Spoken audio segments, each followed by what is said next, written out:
Hello, boys and girls. Welcome to Fairy Tale Land. Okay, today's story is from 1872, and it's by Hans Christian Andersen. It's not the Brothers Grimm. I know I do a lot of Brothers Grimm. And it's called The Emperor's New Suit. Now, remember to like and subscribe, please. Hans Christian Andersen. Now, he's a Danish writer, meaning from Denmark in Northern Europe, who's remembered as one of the world's greatest storytellers. Now, most people don't remember his novels and all the rest that he wrote, but his poems, his dramas, but they remember his fairy tales. And The Emperor's New Suit is one of his best, really. It's about an emperor whose only ambition is to be well-dressed. But he gets swindled by these two guys who claim to have invisible cloth. So let's see what happens. It's called The Emperor's New Suit. Many, many years ago lived an emperor who thought so much of new clothes that he spent all his money in order to obtain them. His only ambition was to be always well-dressed. He did not care for his soldiers, and the theater did not amuse him. The only thing, in fact, he thought anything of was to drive out and show a new suit of clothes. He had a coat for every hour of the day, and as one would say of a king, he is in his cabinet. So one could say of him, the emperor is in his dressing room. The great city where he resided was very gay, meaning happy. Every day, many strangers from all parts of the globe arrived. One day, two swindlers, now a swindler is a thief and a robber, that's who that is, came to this city. They made people believe that they were weavers and declared they could manufacture the finest cloth to be imagined. Their colors and patterns, they said, were not only exceptionally beautiful, but the clothes made of their material possessed the wonderful quality of being invisible to any man who was unfit for his office or unpardonably stupid. So if you were unworthy or stupid, you couldn't see the clothing. Sounds like a thief to me. That must be a wonderful cloth, thought the emperor. If I were to be dressed in a suit made of this cloth, I should be able to find out which men in my empire were unfit for their places, and I could distinguish the clever from the stupid. Or maybe you're stupid, king. I must have this cloth woven for me without delay. And he gave a large sum of money to the swindlers. What a sucker. In advance, that they should set to work without any loss of time. They set up two looms. Now, a loom is what you would weave upon. Now we have sewing machines, but back then they didn't have those, so it's called a loom. And pretended to be very hard at work, but they did nothing whatever on the looms. They asked for the finest silk and the most precious good gold cloth. All they got, they did away with, and worked at the empty looms till late at night. I should very much like to know how they are getting on with the cloth, thought the emperor. But he felt rather uneasy when he remembered that he was not fit for his office. He remembered that he who was not fit for his office could not see it. Personally, he was of the opinion that he had nothing to fear. Yet he thought it advisable to send somebody else first to see how matters stood. Everybody in the town knew what a remarkable quality the stuff possessed, and all were anxious to see how bad or stupid their neighbors were. I shall send my honest old minister to the weavers, thought the emperor. He can just judge best how the stuff looks, for he is intelligent and nobody understands his office better than he. The good old minister went into the room where the swindler sat before the empty looms.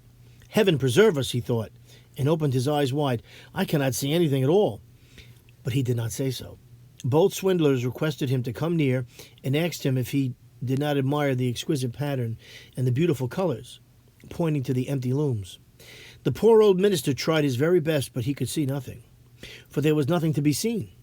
Oh dear, he thought, can I be so stupid? See, they believe these thieves, that's the problem. I should never have thought so, and nobody must know it. Is it possible that I am not fit for my office? No, I cannot say that I was unable to see the cloth. Right, because if he says that, if he tells the king I can't see the cloth, the king's going to think he's an idiot. Now, have you got nothing to say? Meanwhile, the king's the idiot, said one of the swindlers while he pretended to be busily weaving. Oh, it is very pretty, exceedingly beautiful, replied the old minister, looking through his glasses, meaning his eyeglasses. What a beautiful pattern, what brilliant colors. I shall tell the emperor that I like the cloth very much. We are pleased to hear that, said the two weavers, and described to him the colors and explained the curious pattern. The old minister listened attentively, that he might relate to the emperor what they said, and so he did. Now the swindlers asked for more money, silk and gold cloth, which they required for weaving. They kept everything for themselves, and not a thread came near the loom. But they continued, as hitherto, to work at the empty looms. Soon afterwards, the emperor sent another honest courtier to the weavers to see how they were getting on, and if the cloth was nearly finished. Like the old minister, he looked and looked, but could see nothing, as there was nothing to be seen. Is it not beautiful? Is it not a beautiful piece of cloth? Asked the two swindlers, showing and explaining the magnificent pattern, which, however, did not exist. I am not stupid, said the man. It is therefore my good appointment, for which I am not fit. It is very strange, but I must not let anyone know it. And he praised the cloth, which he did not see, and expressed his joy at the beautiful colors and the fine pattern. It is very excellent, he said to the emperor. Of course, he has to say this because he doesn't want to get fired. Everybody in the whole town talked about the precious cloth. At last, the emperor wished to see it himself, while it was still on the loom. With a number of courtiers, including the two who had already been there, he went to the two weavers, the two clever swindlers, who now worked as hard as they could, but without using any thread. Is it not magnificent, said the two old statesmen who had been there before. Your Majesty must admire the colors of the pattern. And then they pointed to the empty looms, for they imagined the others could see the cloth. And what is this, thought the emperor. I do not see anything at all. This is terrible. Am I stupid? Actually, King, you are dumb. Very dumb. Am I unfit to be an emperor? Yes, you are.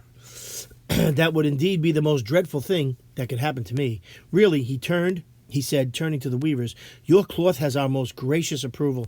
And nodding contentedly, he looked at the empty loom, for he did not like to say that he saw nothing. All his attendants who were with him, looked and looked, and although they could not see anything more than the others, they said, like the emperor, it is very beautiful. And all advised him to wear the new magnificent clothes at a great procession, which was soon to take place. It is magnificent, beautiful, excellent, one heard them say. Everybody seemed to be delighted. And the emperor appointed the two swindlers imperial court weavers. That was their official title. The whole night previous to the day on which the procession was to take place, the swindlers pretended to work and burned more than 16 candles. People didn't have electricity back then. People should see that they were busy to finish the emperor's new suit. They pretended to take the cloth from the loom and worked about in the air with big scissors and sewed with needles without thread, and said at last, the emperor's new suit is ready now. The emperor and all his barons then came to the hall. The swindlers held their arms up as if they held something in their hands and said, these are the trousers, which means pants. This is the coat. And here is the cloak, the jacket, and so on. They are all as light as a cobweb, and one must feel as if one had nothing at all upon the body. But that is just the beauty of them, indeed, said all the courtiers. But they could not see anything, for there was nothing to be seen. Does it please your Majesty now to graciously undress, said the swindlers, that we may assist your Majesty in putting on the new suit before the large looking-glass, which is a mirror? The emperor undressed, and the swindlers pretended to put the new suit upon him, one piece after another. And the emperor looked at himself in the glass from every side. How well they look, how well they fit, said all. What a beautiful pattern, what fine colors. That is magnificent suit of clothes. The master of ceremonies announced that the bearers of the canopy, which was to be carried in the procession, were ready. The canopy was just like an umbrella to protect the king from the sun. I am ready, said the emperor. Does not my suit fit me marvelously? Then he turned once more to the looking-glass, that people should think he admired his garments. The chamberlains who were to carry the train stretched their hands to the ground as if they lifted up a train, and pretended to hold something in their hands. They did not like people to know that they could not see anything. The emperor marched in the procession under the beautiful canopy, and all who saw him in the streets and out of the windows exclaimed, indeed, the emperor's new suit is incomparable. What a long train he has. Meaning like a long piece of cloth that followed him. How well it fits him. Nobody wished to let others know he saw nothing, for then he would have been unfit for his office or too stupid. Never emperor's cloths were more admired. But he has nothing on at all, said a little child at last. Smart kid.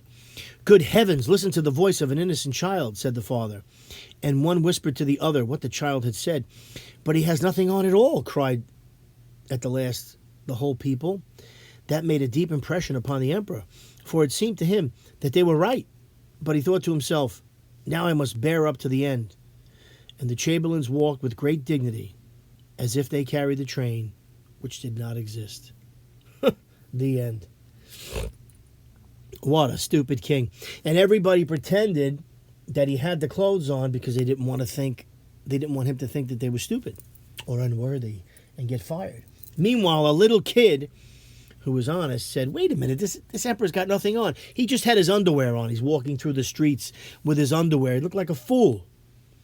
And then the kid said this, and then the other people said, "This kid's right. This guy's got nothing on."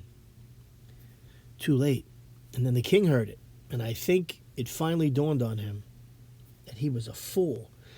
But he couldn't do anything about it. He had to pretend that he still had the clothes on and walk through the streets as if there was no problem. What a ridiculous king. And what a great story. And it just goes to prove how people could be so stupid and deceive themselves. Don't be like that, boys and girls. Be smarter than that. Question everything. Okay, I hope you enjoyed that, and I will see you next time.